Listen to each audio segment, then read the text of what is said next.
আদিবাসী যুবতী খুন, আরজি করের ঘটনা সহ দেশজুড়ে নারী নির্যাতনের ঘটনার প্রতিবাদে আসানসোলে মিছিল করলেন আদিবাসীরা। বুধবার অল ইন্ডিয়া আদিবাসী কোঅর্ডিনেশন কমিটির উদ্যোগে আসানসোলের রবীন্দ্র ভবনের সামনে থেকে প্রতিবাদ মিছিল বের হয়। তীর ধনুক এবং অস্ত্র নিয়ে মিছিল করা হয়। এদিন মিছিল করে আসানসোল মহকুমা শাসকের অফিসে পৌঁছে স্মারকলিপি তুলে দেন আদিবাসী সম্প্রদায়ের মানুষরা। তাদের দাবি, পূর্ব বর্ধমানে আদিবাসী যুবতী খুন সহ আরজি কর এবং দেশ জুড়ে নারী নির্যাতনের ঘটনার দোষীদের অবিলম্বে গ্রেফতার করে দৃষ্টান্তমূলক শাস্তি দিতে হবে। আজকে আমরা অল ইন্ডিয়া আদিবাসী কোঅর্ডিনেশন কমিটি আসানসোল দুর্গাপুরের পক্ষ থেকে যে গত 14 আগস্টে যে পূর্ব বর্ধমান জেলার নান্দুর ঝাপানতলায় যে আমাদের আদিবাসী যুবতী মেয়েকে যে হত্যা করা হয়েছে, বিশেষ করে এর প্রতিবাদ করার জন্য, এর ধিক্কার জানাবার জন্য এটা করেছি।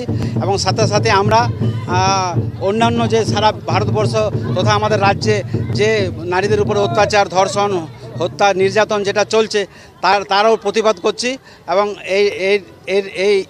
এই নিয়ে একটা আমরা মেমোরেন্ডাম স্মারকলিপি আমাদের এসডিও সাহেবের থ্রুতে আমরা আমাদের পশ্চিমবাংলার স্বরাষ্ট্র সচিব ওনার কাছে পাঠাবো।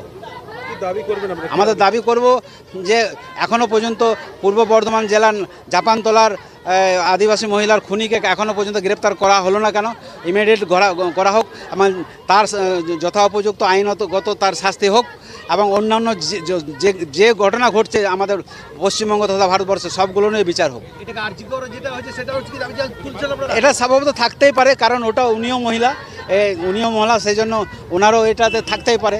আমরা সারা ভারতবর্ষের, শুধু আরজি কর না, সারা ভারতবর্ষে এখানে কামদুনি, এখানে হাসরস, বিভিন্ন জায়গায় যেটা ঘটনা ঘটছে সব জায়গার বিরুদ্ধে নারীদের প্রতি যে নির্যাতন, যা নিপীড়ন, যা হত্যা, ধর্ষণ, সমস্ত বিরোধিতাই করছে।